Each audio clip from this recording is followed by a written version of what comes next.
Babala po sa publiko, 8 probinsya sa Visayas ang isinailalim sa Red Tide Alert.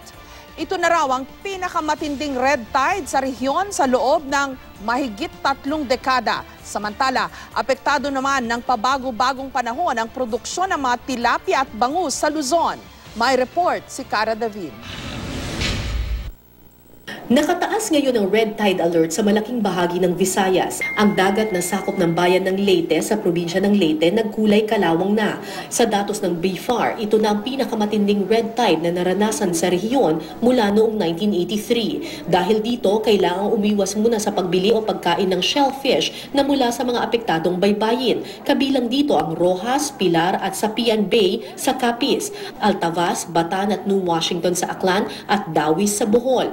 Hanggang sa Mati, Davao Oriental, Gigantes Island sa Iloilo, Western Samar, Leyte at Biliran apektado rin.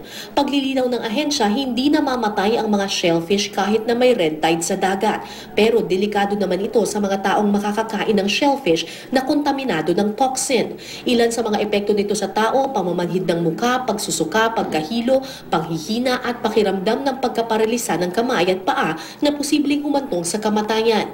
Bilang pag-iingat, hindi raw muna papayagan ang pag-aangkat ng shellfish mula sa mga baybaying apektado ng red tide. Yun ang sinisiguro po ng pamahalaan na talagang itong mga produktong galing sa apektadong lugar ay hindi makapunta doon sa mga lugar na hindi apektado nang masiguro natin ang kaligtasan ng publiko. Gayunman, ligtas pa rin daw na kainin ng mga isda, hipon at pusit mula sa Visayas. Nobyembre ngayong taon, nasawi ang isang bata sa Leyte matapos umanong makakain ng shellfish na kontaminado ng red tide toxin. 22 naman ang naitalang biktima sa Leyte at Biliran. Ang red tide ay isang pangyayari kung saan nagbabago ang temperatura o kondisyon sa dagat na nagre-resulta sa pag-iiba ng kulay nito. Dahil din ito sa pagdami ng dinoflagellates, isang uri ng organismo na nakakalason sa tao. Ayon sa BFAR, posibleng ang mahabang dry season at pabago-bagong temperatura ang dahilan ng red tide na nakakaapekto ngayon.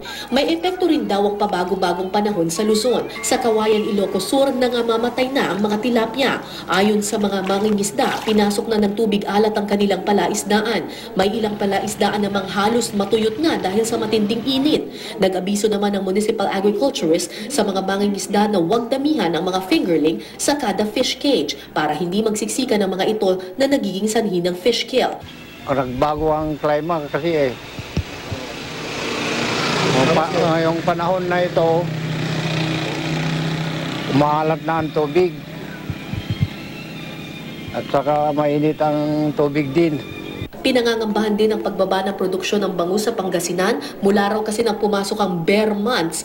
Kung kailan karaniwang malamig ang panahon, nagsisimula ng bumagal ang paglaki ng mga bangus. Malamig ang panahon sa madaling araw.